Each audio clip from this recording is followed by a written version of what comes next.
सामाजिक परिवर्तन के लिए युवाओं को शिक्षित करना, सामाजिक शिक्षा देनी है। और बाबा साहब के जो मूल मंत्र थे, शिक्षित बनो, संगठित रहो, संघर्ष करो।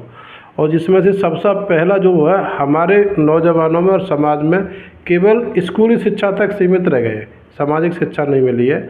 और उस पर हम लोग, अब हमारी टीम काम करेगी, टीम मेरे साथ है।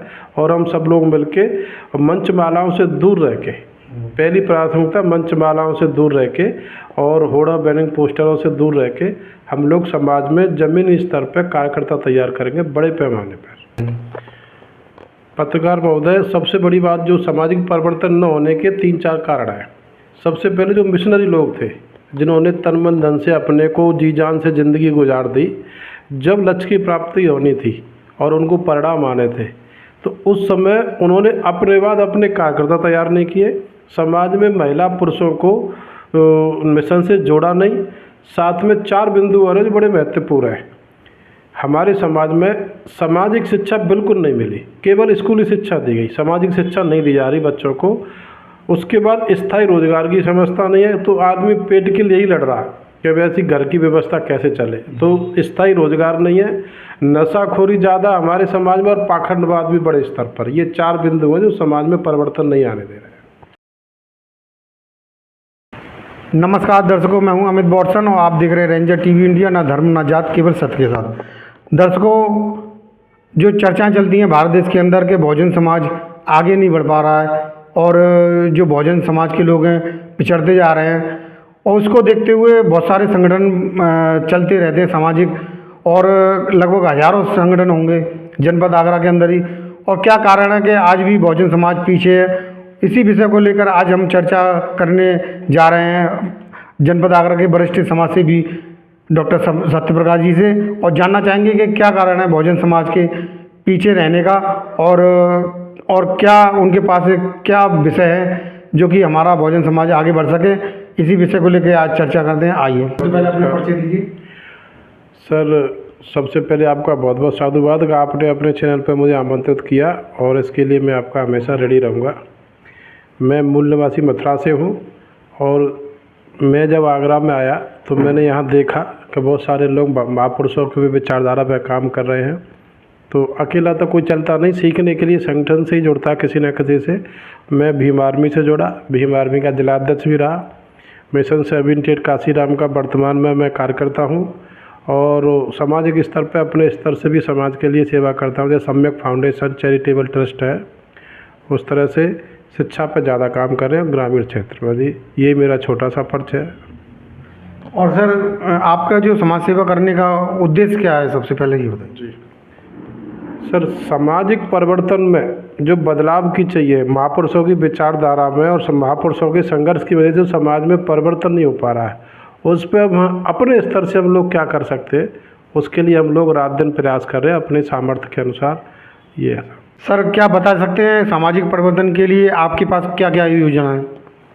सर, सामाजिक परिवर्तन के लिए हमारे पास शिक्षा, सामाजिक परिवर्तन के लिए युवाओं को शिक्षित करना, सामाजिक शिक्षा देनी है।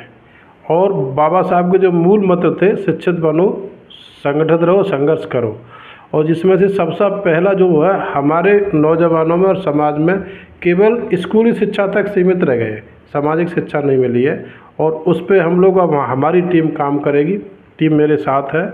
और हम सब लोग मिलके मंचमालाओं से दूर रह के, पहली प्राथमिकता मंचमालाओं से दूर रह के और होर्डिंग बैनर पोस्टरों से दूर रह के हम लोग समाज में ज़मीनी स्तर पर कार्यकर्ता तैयार करेंगे, बड़े पैमाने पर।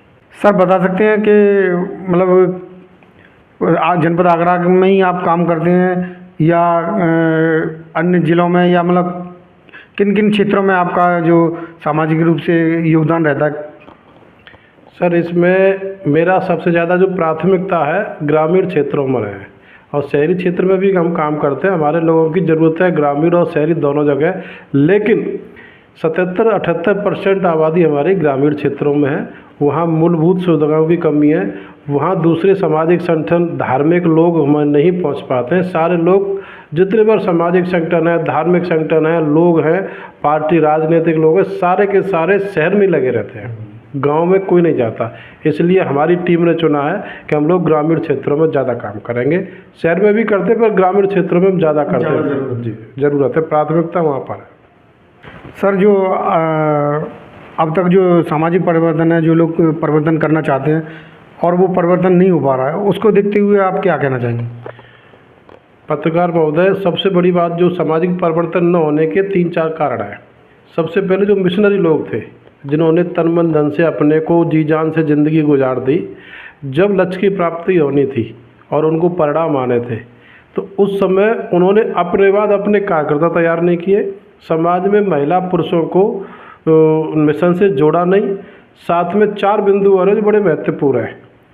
हमारे समाज में सामाजिक शिक्षा बिल्कुल नहीं मिली, केवल स्कूली शिक्षा दी गई, सामाजिक शिक्षा नहीं दी जा रही बच्चों को।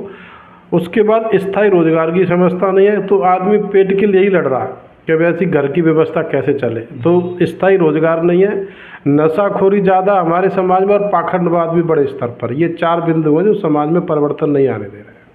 सर, रोजगार के लिए आपके पास क्या योजना है? जैसे रोजगार के लिए ये सर हमारे पास योजना ये है कि सबसे पहले हम लोगों को बच्चों को शिक्षा के साथ साथ डिप्लोमा जैसे ट्रेनिंग सेंटर होते हैं उस पर काम करना है, और साथ में हमें अपने स्वरोजगार पर भी साथ साथ ध्यान देना है कि जो काबिल बच्चे वो नौकरी लें, उसके अलावा हुनर सीखें और हम एक दूसरे का सपोर्ट करें, जैसे हमारे मुस्लिम भाई और सरदार भाई करते हैं। सर, जो आपने अपना मिशन बनाया है, जो लक्ष्य है आपका, तो उसको किस प्रकार से आप प्राप्त कर सकते हैं, इसके बारे में कुछ जानकारी?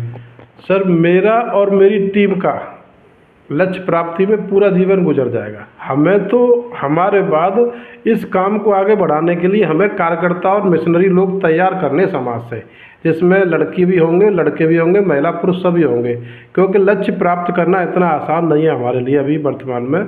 अभी तो भविष्य के कार्यकर्ता चुनना है और वर्तमान समस्याओं के लिए जूझना भी है और संसाधन जुटाने हैं कार्यकर्ताओं के लिए। नशा मुक्ति केंद्र हैं, जैसे वृद्धाश्रम है, और जो स्कूली शिक्षा सामाजिक शिक्षा दे सकें, हमारे विचारधारा की शिक्षा दे सकें, उसके लिए छोटे छोटे कोचिंग सेंटर चलाएंगे।